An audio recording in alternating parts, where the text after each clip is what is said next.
Hello guys, welcome to my channel. आज हम SPSC का क्वेश्चन नंबर 2 हल करने लगे हैं। ये 2014 की टेस्ट में क्वेश्चन नंबर 2 था BPS 17 का, जो अब हम हल करने लगे हैं, जिसमें पूछा गया है कि find the fourth term of the recursive sequence. एक सीक्वेंस गिवन है हुज फर्स्ट टर्म इज़, जिसका फर्स्ट टर्म हमें गिवन है A4, और उसके ऑप्शन है 126, 132, 134, 138। इनमें से कौन सा ऑप्शन सही है वो हम सिलेक्ट करेंगे। इनमें से ये जो ऑप्शन है हमारा 134, ये ऑप्शन सही है, लेकिन ये कैसे सही है वो हम देखेंगे। तो सबसे पहले हम सॉल्यूशन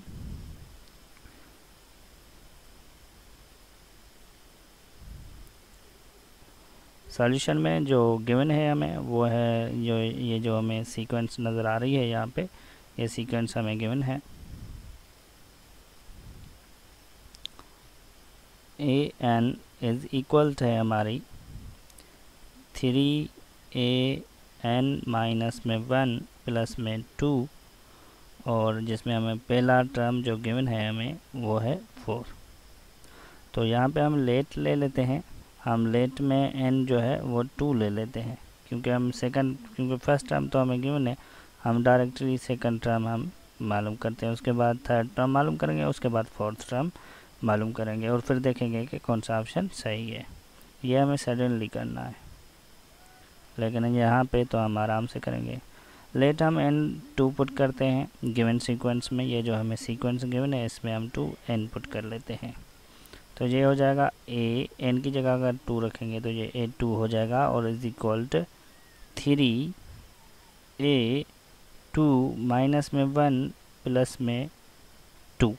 और ये अगर हम आगे हल करेंगे तो ये A2 मतलब सेकंड टर्म सीक्वेंस का जो होगा A1, क्योंकि यहाँ 2 में से 1 अगर जाएगा तो 1 रहेगा, और इजी प्लस में 2।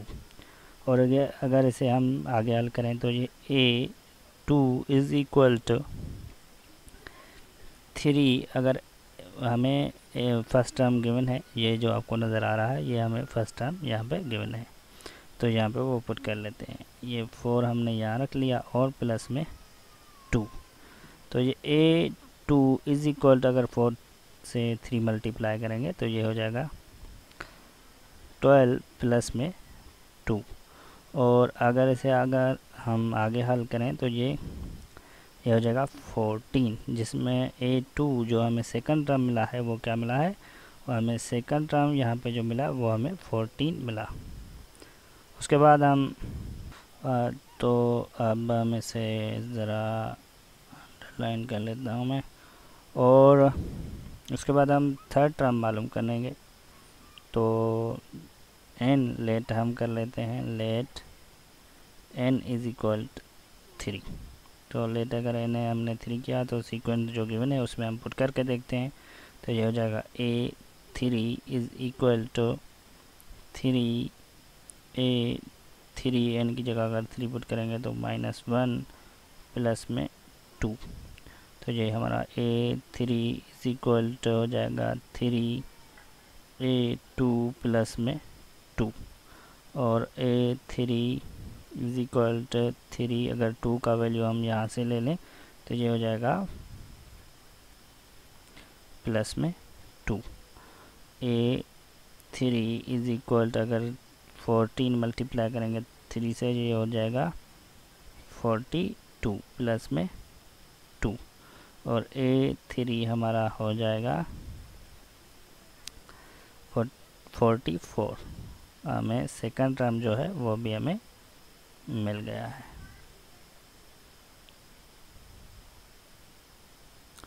उसके बाद हम फोर्थ टर्म मालूम करते हैं यहाँ पे, तो लेट कर लेते हैं। Let n is equal to है हमारा 4, तो ये हो जाएगा A4, मैं ज़रा अब डायरेक्टली करने लगा हूँ, तो ये हो जाएगा 3A3 अगर 4 में से चलो मैं कर लेता हूँ -1 प्लस में 2, और ये A4 इज़ इक्वल हो जाएगा 3A3 और प्लस में 2, तो ये A4 हमारा बन जाएगा 3। अगर यहाँ पे ये वैल्यू हम रखेंगे तो ये हो जाएगा 44 प्लस में 2। तो A4 हमारा हो जाएगा, ये अगर इससे मल्टीप्लाई करेंगे तो ये हो जाएगा 132 प्लस में 2। तो अब हम A4 इज इक्वल हो जाएगा, अगर ये प्लस करेंगे तो ये होगा 134। जो हमारा आंसर ऑप्शन जो है ये सही है। उसके बाद ये हम ऑप्शन यहाँ से सिलेक्ट कर लेंगे। है गाइज, हमने अब क्वेश्चन नंबर 3 ले लिया है। उसमें पूछा गया है कि यूनिट सर्किल, ये भी क्वेश्चन नंबर BPS 17 2014 की टेस्ट का है। इसमें पूछा गया कि यूनिट सर्किल, कोई यूनिट सर्किल आपको पता ही होगा कि जिसका रेडियस 1 यूनिट हो उसको यूनिट सर्किल कहते हैं। 1 मैनीफोल्ड है, सॉरी 4 मैनीफोल्ड होता है कि 3 मैनीफोल्ड होता है, 2 मैनीफोल्ड होता है, 1 मैनीफोल्ड होता है, ये मैं आपको समझाऊंगा। ये मैं एक ऐसे समझो कि ट्रिक या फिर एक तरीके या फिर एक इजी सॉल्यूशन के थ्रू आपको समझाऊंगा। वैसे इसे पढ़ने के लिए पूरा चैप्टर पढ़ना पड़ेगा। तो सॉल्यूशन हम कर लेते हैं।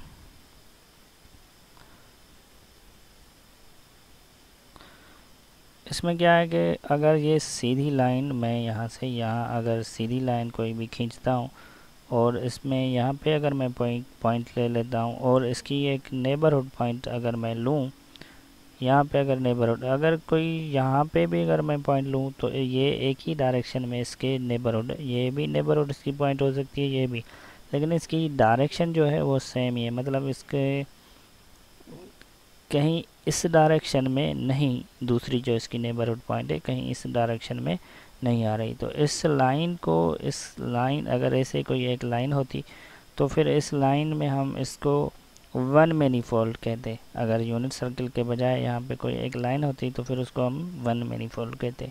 अगर कोई लाइन इस टाइप की होती तो फिर उसके नेबरहुड 2 डायरेक्शन में हो सकते थे।